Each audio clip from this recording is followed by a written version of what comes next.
கர்த்தருடைய பரிசுத்த ஸ்தோத்திரம் உண்டாகட்டும். இந்த எல்ரோயி சேனலை பார்க்குற உங்க ஒவ்வொருத்தலையும் அருமையான தகப்பன் தாய், அருமையான அண்ணன் அக்கா, தம்பி தங்கை, உங்க ஒவ்வொருத்தலையும் நான் வாழ்த்துறேன்.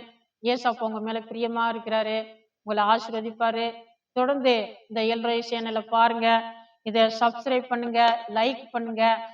வந்து எங்களுக்கு எங்களை உற்சாகப்படுத்துங்க. இது நீங்க பண்றதுனால இதை செய்யறதுனால இன்னும் எங்களுக்கு ஒரு சந்தோஷமா இருக்கும்.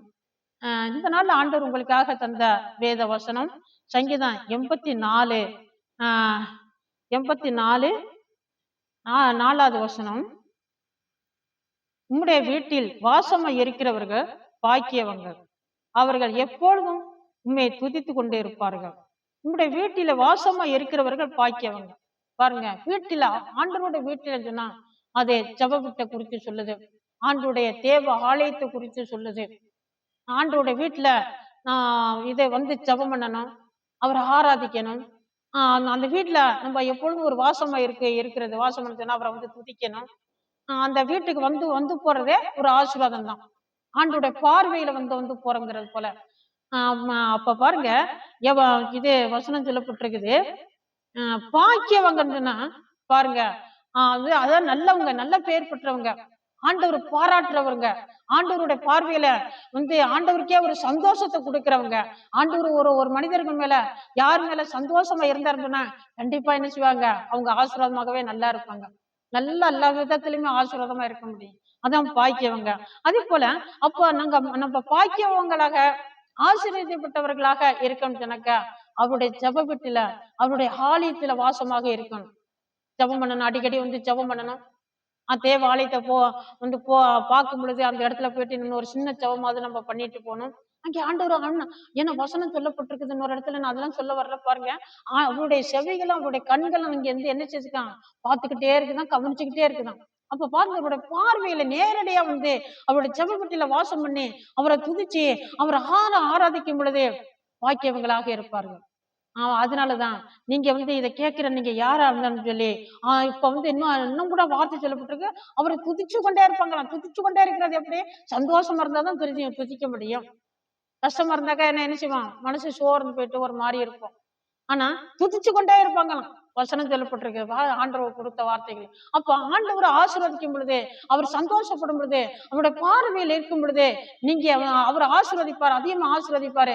நீங்க ஆண்டவரை துதிச்சு கொண்டே இருப்பியா, ஆண்டவர் எனக்கு இப்படிலாம் செய்யறாரு, இப்படிலாம் கொடுக்குறாரு, என்னை இப்படி வெற்றி வச்சுக்காரு, எனக்கு இப்படி ஆசீர்வாதம் தந்திருக்காரு, இதெல்லாம் எனக்கு தந்தாரு அப்படின்னு சொல்லி அவரை சொல்லி சொல்லி என்ன செய்வீங்க, துதிச்சுக்கிட்டே இருப்பீங்க. துதிக்கக்கூடிய நாள் இன்னும் வந்து ரொம்ப தூரம் இல்ல, இதோ வந்திருக்குது. நீங்க ஆண்டவரை துதிக்க போறீங்க.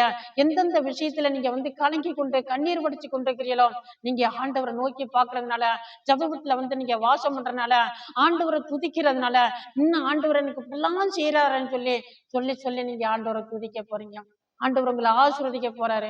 பாருங்க, நான் வந்து ஒரு கொஞ்ச நாளைக்கு முன்னால ஒரு ஆரம்ப காலங்களை வந்து நாங்க அந்த ஜெப வீட்டை கட்டுறதுக்கு முன்னால வந்து நாங்க வாடகை இடங்கள் அங்கங்கே இருந்தோம். தண்ணி இல்லாதப்படி ரொம்ப கஷ்டப்படுவோம். தண்ணியை வந்து எங்கேயாவது போய் தான் எடுத்துட்டு வரணும். துணியெல்லாம் எங்கேயாவது கொண்டு போய் தான் துணி, எங்கேயாவது போர் செட்டில் கொண்டாதான் துவைச்சிட்டு வரணும். கிராமத்து பக்கத்துலயாக நாங்க ஊழியம் செய்யறோம். என்ன செய்வோம், காலையில தண்ணி வரும், ஒரு கொஞ்ச நேரத்துல வந்துட்டு நின்றோம். அதுக்குள்ள பிடிச்சாலும் தண்ணி இல்லைன்னா இல்ல, அப்புறம் இல்லாட்டி தண்ணிக்கு அலையணும். ரொம்ப கஷ்டமா இருந்துச்சு. நான் என்ன செய்வேன், ஆண்டவரை வந்து காலையில எழுந்திருந்து சோம்பிக்கிட்டு இருக்கும்போது திடீர்னு வந்து என்ன செய்வாங்க, தண்ணி பிடிங்க, தண்ணி வந்துருச்சு அப்படின்னு கதை தட்டுவாங்க. அந்த நேரத்துல எழும்பி வந்து தண்ணி பிடிச்சாதான் போச்சு இல்ல, நான் என்ன செய்வேன், அழுதே சோம்பிட்டே இருக்கும். ஆண்டவருடைய கிருபைனால ஆண்டவர், நான் அப்ப வந்து என்ன செய்வேன், அவங்க கூப்பிட்டோன்னா, ஏசாப்பா இப்படி ஜோம் பண்ணிக்கிட்டு இருக்கிறேன், பைப்ல வசதிக்கிறேன், இப்ப தட்டையா இருக்குது ஆண்டவரே, நீ சீக்கிரமா ஒரு போர் செட்டு போட்டுத்தாங்க, சீக்கிரமா தண்ணி வசதியை தாங்க ஆண்டவர்லாம் சொல்லி அந்த காலங்களை ஜோமுனது.